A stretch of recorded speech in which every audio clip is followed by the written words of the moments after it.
when I think about what needs to happen now, I think that churches like, the Catholic Church and assistants really need to do some deep soul searching. Tonight, a fallout continues as RCMP announced the arrest of a Manitoba priest.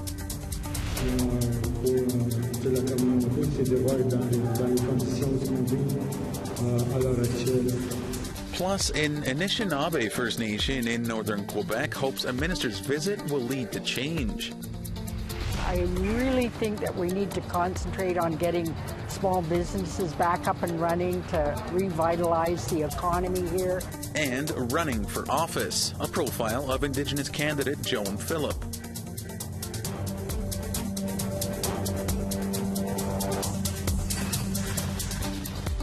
Good evening, Tansei Anin. Welcome to APTN National News. I'm Daryl Stranger. First Nations leaders are speaking out about what needs to be done to protect children in the wake of a sexual assault charge against a Roman Catholic priest in Little Grand Rapids, a First Nation about 265 kilometers northeast of Winnipeg. APTN's Leanne Sanders has more. The shocking news came yesterday from RCMP.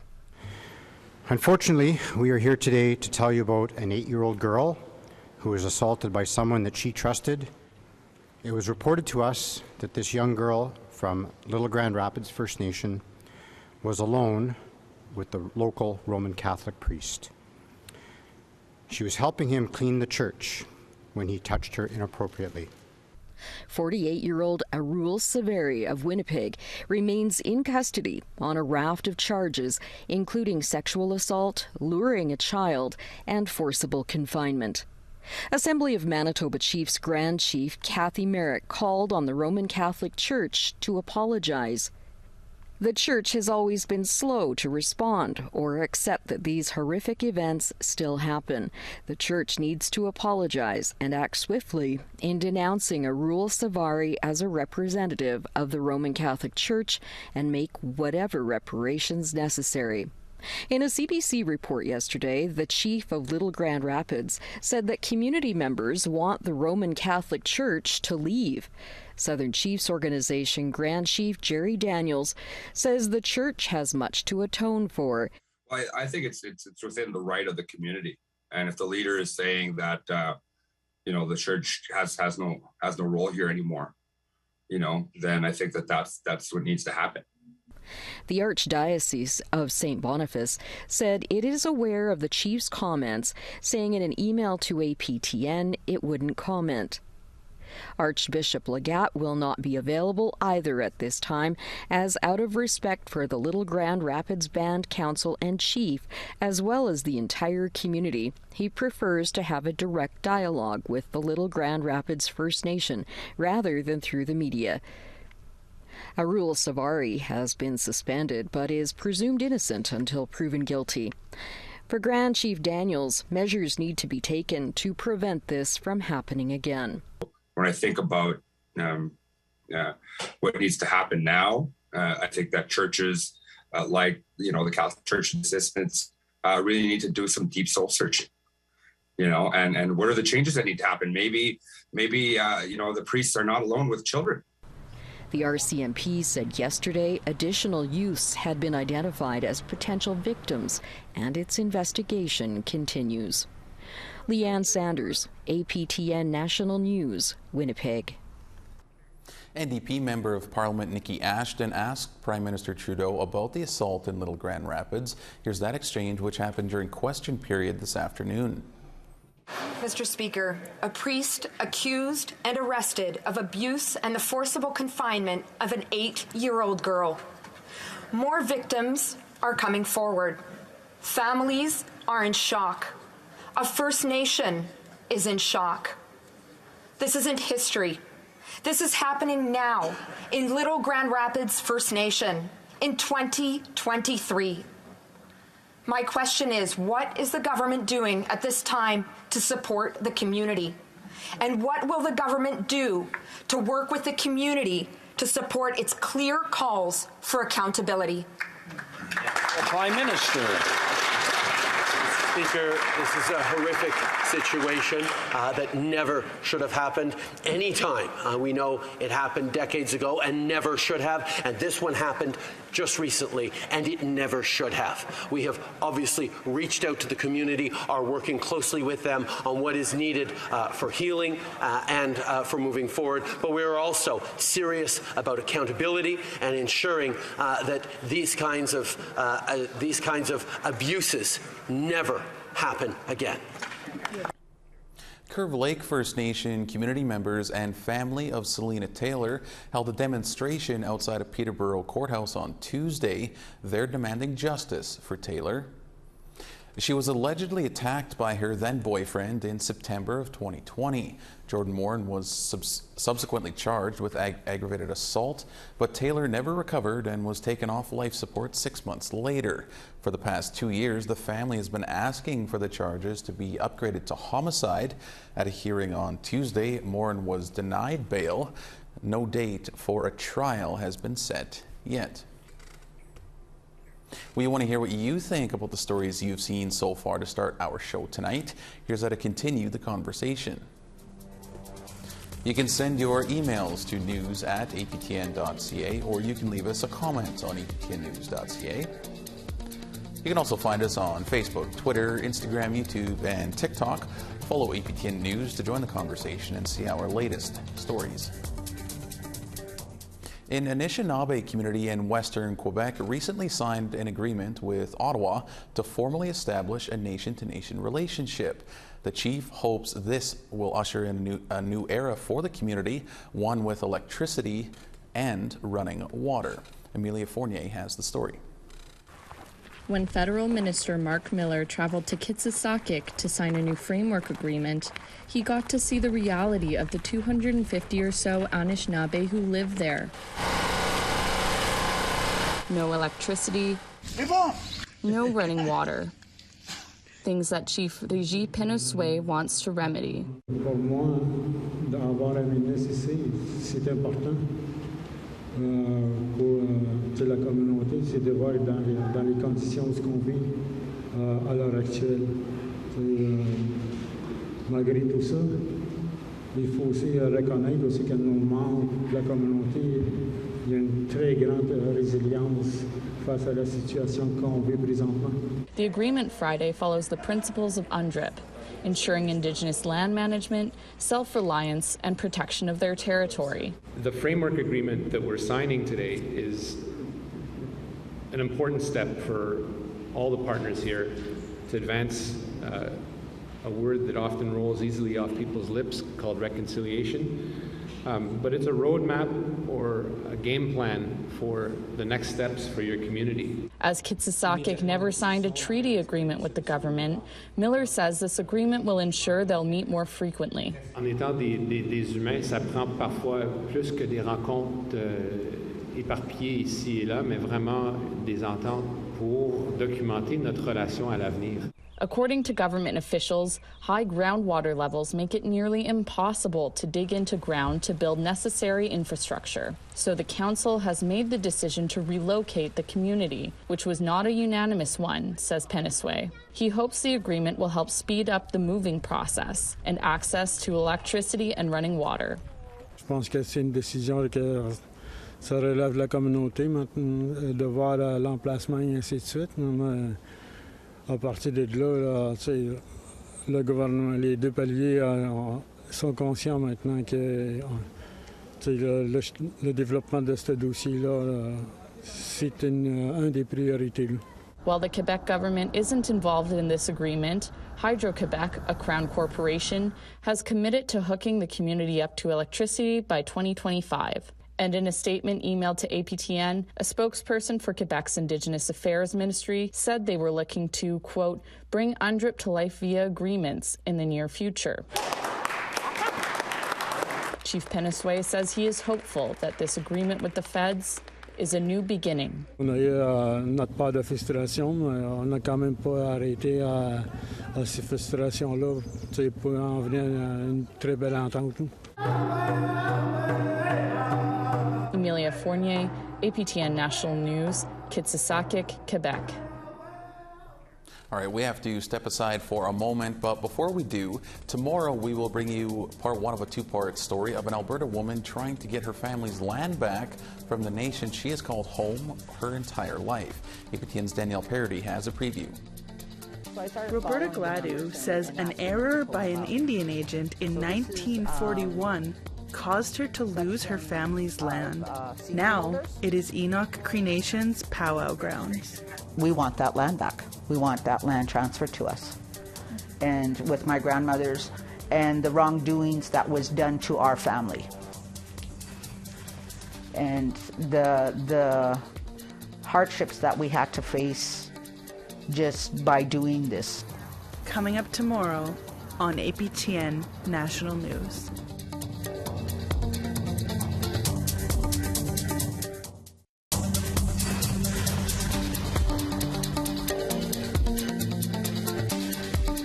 Welcome back to APTN National News. In BC, an Indigenous woman hopes to be the next MLA representing the Mount Pleasant neighborhood in Vancouver. APTN's Tina House has this story. Oh, I wish you the best. Yes, thank you. Thank you so much. Yes. Joan Phillip is campaigning in Vancouver, Mount Pleasant, a middle-class area located in East Vancouver. She was acclaimed to run for the provincial NDP last week. The constituency was left vacant after Melanie Mark stepped down after serving as MLA from 2016 to 2023. The Vancouver Mount Pleasant riding has been an NDP stronghold with Melanie Mark, and previous to Mark was NDP MLA Jenny Kwan. Phillips says there's a lot of issues to tackle, but she is ready. The writ's been dropped. The by-election date is June the 24th, so we got not much time to run around and greet people, and we did some door knocking today, and people are really excited about this by-election, so I'm happy. Phillip is no stranger to politics. She is the wife of Grand Chief Stuart Phillip and a George family member from the Tsleil-Waututh Nation in North Vancouver. In 2021, she ran federally in the Central Okanagan Nicholas Similkameen riding for the NDP. She placed second. Phillips says if she wins the by-election, she will concentrate on the needs of the people who live in the area. I really think that we need to concentrate on getting small businesses back up and running to revitalize the economy here. We have some huge challenges around, because this is the poorest constituency in the entire province. We got some challenges with people's finding affordable housing, accessing health care, and that kind of thing. And one major challenge wreaking havoc right across Canada is the opioid crisis. The crisis is personal for her family. Joan and Stuart's son died of an accidental overdose. She says it's going to take a joint effort from all levels of government to win this battle. It's got such a grip on our people. And one of our sons is a drug and alcohol counselor. He said it's not about the addictions, it's about the pain and trauma we've suffered as children, and our people have suffered greatly. If Joan Phillip gets elected on June 24th, she will be the only Indigenous woman MLA in BC. She is up against Jackie Lee from the BC United Party and Wendy Hayco representing the Green Party. Tina House, APTN National News, Vancouver. On Monday, the Trudeau government announced $116 million in spending initiatives to support MMIWG survivors and their families. They will be Indigenous-led, and $96 million of the funding will be spent over 5 years. The other $20 million will be available every year after that. Native Women's Association of Canada CEO Ling Grew spoke with our Savannah Kelly about the announcement. Ms. Grew, thanks for joining us today. Thank you, Savannah, for calling me in today. Can you first tell our viewers what NWAC thinks about Monday's funding announcement from the federal government? Well, certainly we're happy to hear that some money is flowing in to help families that need it to deal with whatever situations they have in terms of somebody that's gone missing again or been murdered, and they need resources to meet and whatever it is that they need to do. So certainly we're very pleased about that. However, we are concerned that this is actually a recycled announcement. So this announcement already came out.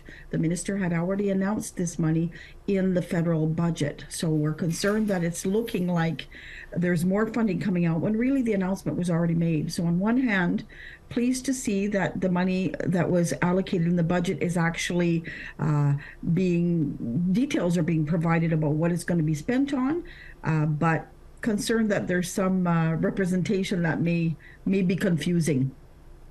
And this funding can also be used by groups representing Indigenous men and boys.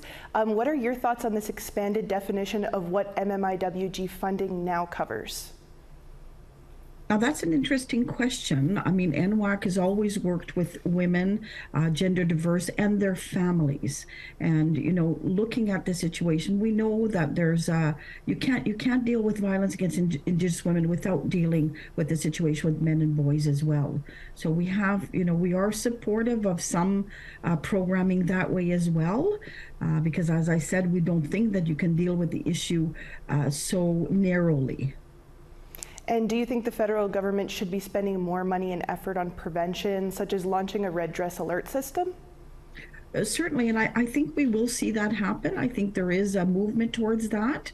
What I do think as well is that the amount of money that's being provided is really still very insufficient, right? So this is an amount of money for some basic services for the FILUs and for families, but really we need much deeper healing services. So there's a lot more investment that has to be made. And also when you look at the amount of money and you divide it by the number of provinces and territories and the number of years, it's not a lot of money. So it's just really, touching the surface of what is really needed. And the government says families can use this money to hire a private investigator, for example, but shouldn't police be investigating MMIWG cases more aggressively? That's true. They should certainly do their jobs. However, I could see myself in that situation if I was a mother and my daughter was missing and the police are telling me they're doing everything they can. I would certainly be happy to have the services of a private investigator. Maybe they have certain kinds of skills. Maybe they can help. Anything that can help. I think it's extremely important to put those resources available for families. If you can find one missing person before a tragedy happens. So I think I'm quite supportive of any kind of help that is available. Well, Ms. Grew, thanks again for joining us today and letting us hear your thoughts on this funding. Well, thank you so much for calling us in. All right, we have to put a pause on the news one final time here. Photo of the day and weather are next. Plus, we'll tell you about a sweet celebration of Indigenous babies in Whitehorse. We came out today to get out of the house and meet new people and babies.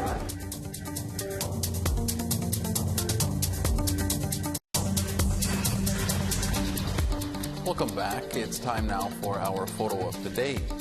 Shelley Stevens was able to get this great photo of a lightning strike just east of Winnipeg near Hazel Ridge, Manitoba.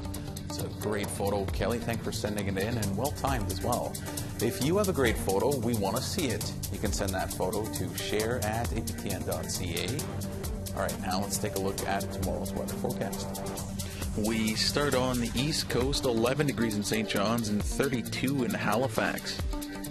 10 degrees in Cartwright and 7 in Kuujjuaq. 32 degrees in Quebec City and 33 in Montreal. 32 in Toronto and 32 in North Bay. 27 degrees with some rain in Wawa and 29 in Sioux Lookout. 13 in Clear and Churchill and 25 in Norway House. Barons River is looking at 25 degrees and 31 in Winnipeg, 27 in Regina and 25 in Saskatoon, 20 degrees with some showers in Buffalo Narrows and 21 in Stony Rapids. As we keep heading west at 21 in Fort Chippewa and 19 in Peace River, 18 in rain in Edmonton and 16 in rain in Calgary, 19 degrees in Vancouver and 22 in Bella Coola. 20 degrees in Smithers and 20 in Fort Nelson. 14 degrees in Beaver Creek and 10 degrees in Old Crow. 16 in Norman Wells, and 20 in Fort Liard. 9 degrees in Fort McPherson, and 12 in Colville Lake. Cambridge Bay is looking at 7 degrees, and Whale Cove is looking at 6. 2 degrees in Resolute, and 2 degrees in Iqaluit. Ask any Indigenous community across Turtle Island and they'll tell you a child is a gift from the Creator.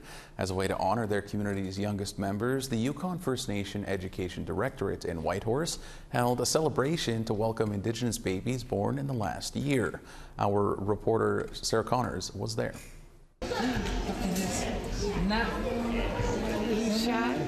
My name is Tiana Smart and this is my son Magar Blake. We're Tlingit, he's half Tlingit, half Quechin, and we're both from the Carcross-Tagish First Nation. I think these gatherings are really great. They're put on by amazing ladies and they're a lot of fun. Yeah, I just really like getting out with the other moms and babies.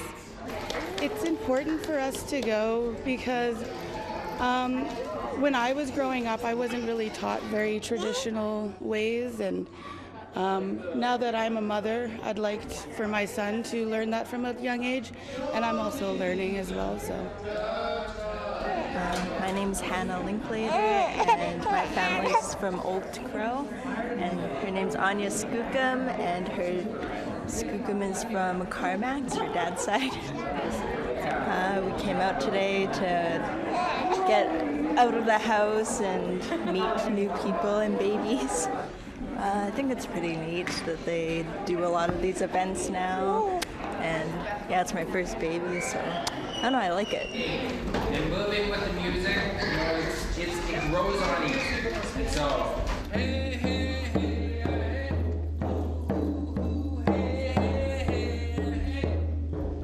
my name's Amanda, and I'm from the Yukon. We're Tlingit and Casca. What do you see now? It's important for these guys to learn. I wasn't raised traditionally, so being able to go out and harvest cranberries that the muffins are made out of and the pies and all of that stuff is a huge leap forward for me, just from my childhood. I was raised in the system and I didn't have access to any of that stuff. So it's really nice to see everybody coming out and celebrating the little guys that come into this world, because they're the next generation. And that's how our traditions will carry on. That's the only way. oh, hello, little guy. Hi, Juniper. Oh, there you go. There you go. ING shook with them.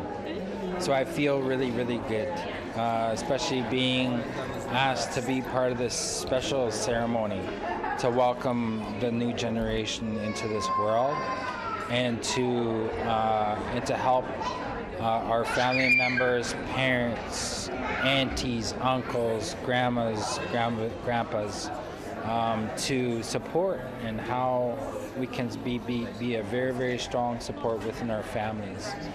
I think it's a very, very powerful way to build connection between our people and our culture, their identity, and who we are and where we want to go, right, as a community.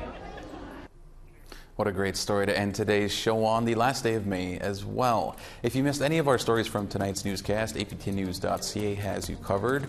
For all of us here, thank you so much for joining us. Miigwech, Kinanaskmatin, and have a great night.